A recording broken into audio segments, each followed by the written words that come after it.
大家好，我是那个晶晶的面面。今天我来测评很多小可爱想让我测评的 M 家的一款不能起泡的气泡胶，它的名字叫菲比牛奶。它为什么不能起泡呢？因为它写的是质感胶，起泡的话就比较困难了。下面就来看看它的手感怎么样。先来轻轻的撕开它的外衣，这个量还蛮多的。这闻起来有一股香香的味道，拿在手里感觉像是拿了一块洁白的玉一样。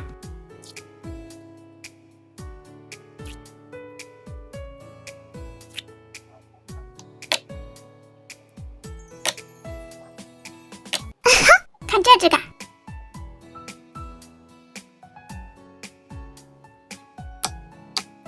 戳起来手感太美妙了。甩个招模试一下，哇，一次就成功了。